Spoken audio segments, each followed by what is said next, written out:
प्रकाश जी, एक सवाल मेरा ये है कि अभी अभी जो सुबह से सब कुछ हुआ, आप भी लगातार देख रहे हैं, हम देख रहे हैं कि कई देश ईरान के सपोर्ट में खड़े हुए हैं। भारत ने भी ईरान के राष्ट्रपति से बात करके ये बात कहा है कि आप जो है शांति बना के रखें, कूटनीतिक रास्ता अपनाएं।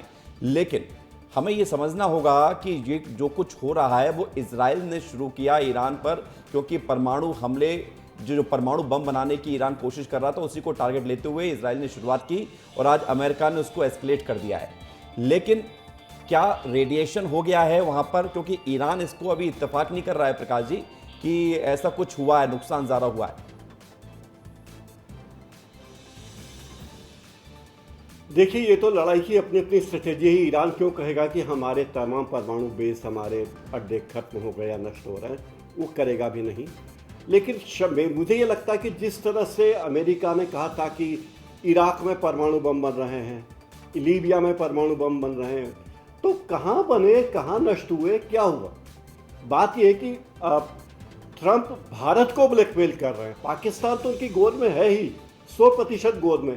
कभी हुआ है, कभी आपने सुना है कि अमेरिका का राष्ट्रपति किसी एक छोटे से देश को, नन्हे मुन्ने देश के फील्ड मार्शल को, सेना प्रमुख को लंच पे बुला रहा अकेले? क्या डिप्लोमेसी ये है? ये तो मतलब वाहियात सी बात है कि राष्ट्रपति को बुलाते हैं लंच पर, या प्रधानमंत्री को बुलाएंगे, या राष्ट्रपति या प्रधानमंत्री को बुलाएंगे। सेनाध्यक्ष को बुलाने का मतलब क्या है कि अमेरिका ये कहना चाहता है कि पाकिस्तान में लोकतंत्र है ही नहीं, जो कुछ है सेना है, और मुनीर जो करेंगे वही सब कुछ करेंगे। ये ट्रंप का स्पष्ट मैसेज है पूरी दुनिया को कि पाकिस्तान में सेना ही सब कुछ है, और इसीलिए मैंने मुनीर को बुलाया। और ट्रंप जो कुछ कर रहे हैं, ट्रंप हड़बड़ी में कर रहे हैं, वो व्यापारी आदमी है।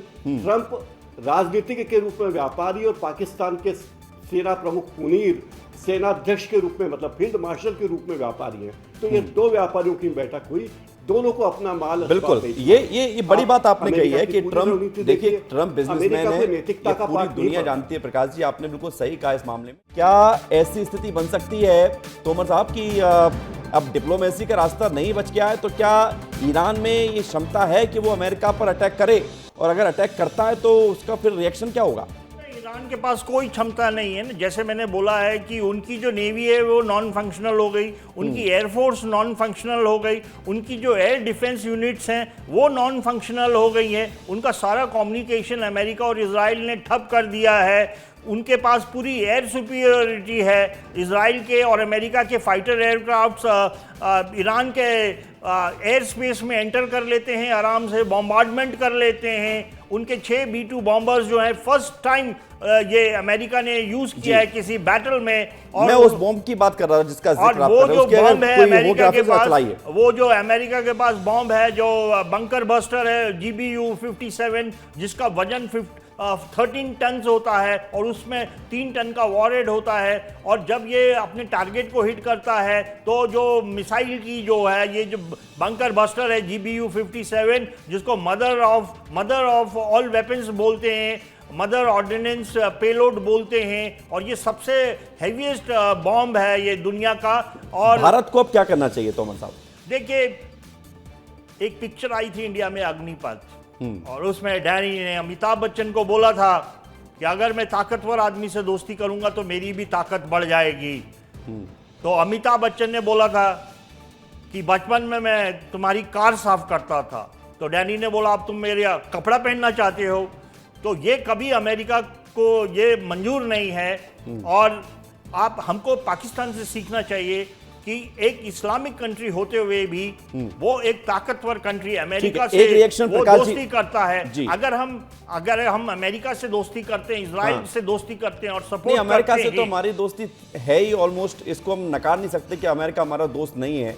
लेकिन अब वो बात अलग है कि इन दिनों कुछ ऐसी स्थितियां बनी है कि डोनाल्ड ट्रंप ने ऐसी स्थिति खड़ी कर दी कि लोग अब जो है संकोच में कुछ कह भी नहीं पा रहे हैं। लेकिन प्रकाश जी, एक सवाल मेरा ये है कि एक आखिरी कमेंट आपका कि इस पूरे घटनाक्रम में अगर देखा जाए तो भारत की आगे की रणनीति क्या होनी चाहिए, इस पर जरा बात करना जरूरी है।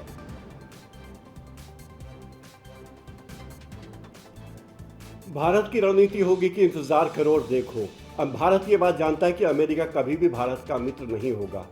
अमेरिका अपने हितों के आगे किसी को आने ही नहीं देगा। और रूस के साथ जो भारत की दोस्ती है वो खटाई में पड़ गई। तो एक हिसाब से इंडिया बड़ी तकलीफ में है अभी। न वो रूस के साथ पूरी तरह, न यूक्रेन के साथ है, न ईरान के साथ है, न इसराइल के साथ है, न अमेरिका के साथ है। तो भारत को बहुत फूंक फूंक कर कदम रखने की ज़रूरत है और मुझे लगता है कि हमारी सरकार, हमारा देश ये कर भी रहा है।